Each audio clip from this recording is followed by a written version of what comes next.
কি করে? চকচক। এটা সহজেই চকচক করে। চকচক কিরকম করে? দেখবা যে দেখতে খুবই চকচকা, চাকচিক্য করে, সেটাকে বলা হচ্ছে ধাতু সমূহে সাধারণত চকচক করে। এক। দ্বিতীয়ত হচ্ছে এরা তাপ এবং বিদ্যুৎ পরিবহন করে। তার মানে এদের ভিতর দিয়ে তুমি তাপ সঞ্চালন করতে পারবা এবং বিদ্যুৎও সঞ্চালন করতে পারবা। ফর এক্সাম্পল, তুমি যদি একজন কারেন্টে ধরো শর্ট লাগছে, এখন তাকে যদি তুমি এই ধাতু দিয়ে, এই ধাতু দিয়ে যদি বাড়ি দাও, তাহলে কিন্তু ওই ধাতুতে বিদ্যুৎ পরিবহন খুব সহজে হয়ে যাবে। তখন যদি বাড়ি দাও, সেক্ষেত্রে বিদ্যুৎ পরিবহন হবে এবং ওই বিদ্যুৎটা ওই ধাতুর ভিতরে চলে যাবে। যখন ধাতুর ভিতরে চলে যাবে তখন কিন্তু আবার একটা শক খাওয়ার প্রবণতা থাকে। ঠিক আছে? ধাতু, এটা হচ্ছে ধাতু।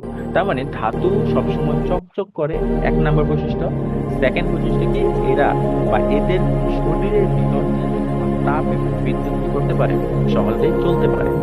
এই দুটা লাইন তুমি কি বুঝছো? আমাকে একটু জানাও যে ধাতু হচ্ছে কি করে? চকচক করে, এবং ধাতুটা মূলত তোমার ভিতরে তাপ এবং বিদ্যুৎ এই দুইটা কি করতে পারে? চলাচল করতে পারে ইজিলি। ওকে, এবার আসো, এরা আঘাত করলে ঝনঝন শব্দ হয়। এদেরকে যখন আঘাত করা হয় তখন কি শব্দ হয়? ঝনঝন শব্দ হয়। যেমন ধরো, এরকম একটা জিনিস আছে যে লোহা, তামা, অ্যালুমিনিয়াম, এগুলার কিন্তু তোমার এক হচ্ছে চকচক করে, সেকেন্ড হচ্ছে বিদ্যুৎ পরিবহন করে, থার্ড হচ্ছে এরা আঘাত করলে ঝনঝন শব্দ করে। এবং এগুলার যে উদাহরণ আছে সেটা হচ্ছে লোহা, তামা এবং অ্যালুমিনিয়াম। ক্লিয়ার? আচ্ছা, এবার এই চারটা বৈশিষ্ট্য আমাকে কে একজন মুখস্থ করে দিতে বলতে পারবা? বলো আমাকে, যে মুখস্থ দিতে পারবা কে আছে?